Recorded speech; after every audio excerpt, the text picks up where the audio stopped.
Mapagpalang araw po sa ating lahat. Naririto na naman po ang inyong kapatid, Pastor Chris, para magbahagi ng salita ng Panginoon para po sa ating lahat.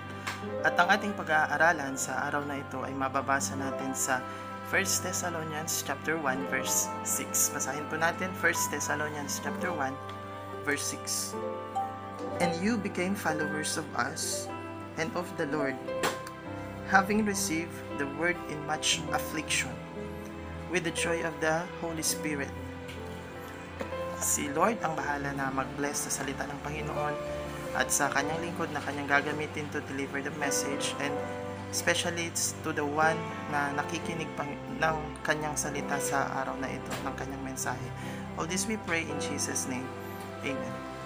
So pag-uusapan po natin sa araw na ito, ang ating Rhema word ay afflictions. Ang title natin is The More Afflictions We Have in Regard to Our Faith, the more the Holy Spirit will pour out in us. So, the more afflictions we have in regard to our faith, the more that the Holy Spirit will pour out the joy into our hearts. So, yun po yung ating pag-uusapan. Ano nga ba ang ibig sabihin ng affliction? Pag sinabi nating affliction, yun po yung magiging Rhema word natin sa araw na ito, affliction. Pag sinabi nating affliction, it is something that causes pain or suffering sa part natin, sa buhay ng isang mananampalataya o sa buhay ng isang tagasunod ni Kristo. Kapatid, simula nung nakilala mo si Jesus Christ, in spirit and in truth, how many afflictions, how much afflictions have you gone, have you suffered, have you experienced, have you encountered in your life? Di ba marami po sa atin ang pine-persecute ng ating mga kaibigan, sa mga kakilala natin, kaibigan natin, pinagtatawanan nila tayo because of our faith, sa pagiging born again natin, sa pagkakaroon at pagbabasa natin ng Bible, sa pag-share natin ng Word of God, and everything, anything, at marami pang iba na pamamaraan ng kaaway para tayo ay i-distract. Ako nga, minsan pag nagpo-post ako sa social media ng mga prayers, ng mga Bible verses, may nag-comment pa doon na kaibigan ko. Sabi niya sa akin, bakit nababasa ba ni Lord yung social media mo? Yung nababasa ba ni Lord yung FB mo? Sabi niya sa akin. And sabi ko, hindi ko naman yun ginagawa para yung prayer ko sa pamamagitan ng FB. But I'm doing it para mabasa ng ibang mga tao, para matamnan yung kanilang puso. At pag may natatamnan ng salita ng Panginoon, may natatouch na puso ng mga tao sa pamamagitan ng aking mga social media posts, ay alam ko na natutuwa at nalulugod ang ating Panginoon. Another thing is, saan po natin nakukuha yung mga afflictions or persecutions? Sa ating mga family mismo. Sa family po natin minsan, sasabihan tayo kung ano-ano yung pinapasok mo, nabubuang ka na ata, nasisiraan ka na ng bait, kung ano-ano na, nagpapalit ka ng relihiyon mo. Yun yung sinasabi po sa atin. At pangatlo, mga kamag-anak, relatives natin. Di ba minsan, mas malala pa ang ating relatives na mag-persecute kaysa sa mga kaibigan at kaysa sa mga family po natin. So, pagtatawanan ka, kukutyain ka, at talagang pipigilan ka sa ginagawa mo na bagong buhay, pagbabagong buhay na ginawa mo. Ngayon, pag-aaralan natin yung buhay ng mga Thessalonians. Ang sulat ni Pablo, or the Epistle of Paul to the Thessalonians, ay sulat niya para sa the Church of Thessalonica. Ang Thessalonica is the capital city of the province of Macedonia. So, ito ay part ng Roma. So, karamihan po ng relihiyon, karamihan po kasi ng mga churches on that time ay matatagpuan natin sa Roma. So, pag sinabi nating Roman Church, karamihan po sa mga church na ito ay mga church idolatrous people. They are idolatrous people. Sila yung mga tao na nagpasimuno ng pagsamba pagsamba sa Diyos sa pamamagitan ng pag-ukit ng mga rebulto, sa pag-ukit ng mga Diyos-Diyosan. So karamihan po ng mga kanilang sinasamba ay mga Diyos-Diyosan, mga inukit sa bato, inukit sa kahoy. So ganun po ang simbahan ng Thessalonica. Pero noong nakilala nila si Pablo, tinanggap po nila, niyakap nila. Alam natin si Pablo kasi ang pangarap niya, simula noong nakakilala siya, na-encounter niya si Jesus, ay mapuntahan niya ang Roma para doon ibahagi ang katotohanan patungkol kay Jesus Christ, na hindi kailangang sambahin ang Diyos sa pamamagitan ng mga rebulto, kundi in spirit and in truth. At yun yung ipinakilala ni Paul sa mga Thessalonians. Ipinakilala niya si Jesus Christ, how to worship Him in spirit and in truth. At niyakap po nila yon. So, ang Church of Thessalonica, sila po ay dumanas ng matinding persecution. Sila ay dumanas ng matinding affliction sa kanilang pananampalataya.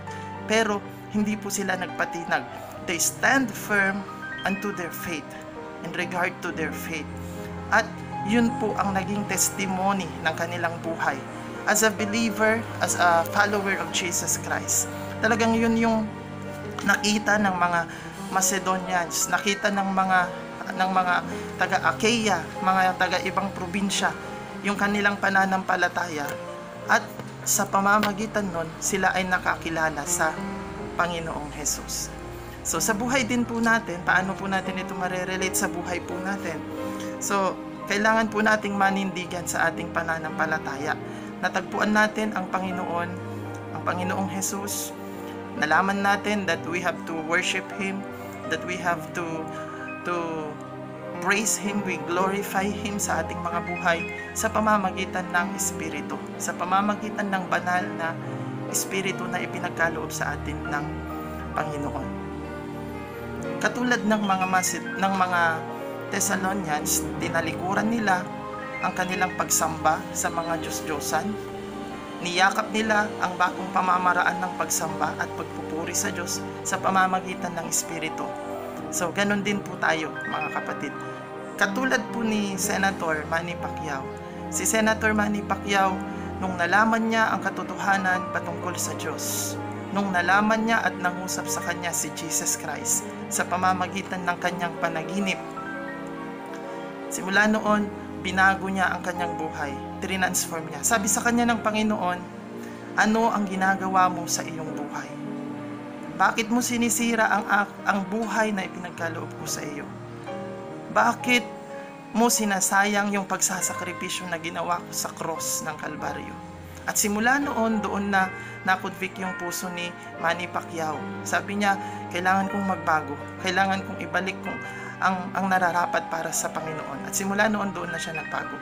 Nakita ng kanyang nanay, si Mami D, Mami Junisha, kung paano binago ng Diyos ang buhay ni Manny Pacquiao. And 9 years, bago na born again ang kanyang nanay. So, ikaw din kapatid, huwag kang matakot. Be firm. Stand firm sa iyong faith. No matter how many afflictions you will have in your life, no matter how much persecutions you will suffer because of your faith, stand firm. Dahil sa likod ng iyong pinagdadaanan, nandiyan ang Diyos. Pangako ng Panginoon sa iyo, if you stand firm in your faith, He will pour out the Holy Spirit, the joy into your heart. Ipo-pour out ng Panginoon sa pamamagitan ng banal na Espiritu ang joy sa iyong puso. At yun yung makikita ng mga tao sa buhay mo, na sa dami ng pumigil sa iyo, sa dami ng mga tao na nag-persecute sa iyo, hindi ka natinag, hindi ka tumigil sa pananampalataya mo, hindi mo binitawan ang katotohanang nalaman mo simula nung tinanggap mo si Jesus Christ sa iyong puso at sa iyong buhay. Patuloy lang tayo, kapatid. Patuloy lang po tayo sa ating pananampalataya. Huwag tayong tumigil, huwag tayong panghinaan. Hindi po ito panahon ng panghihina.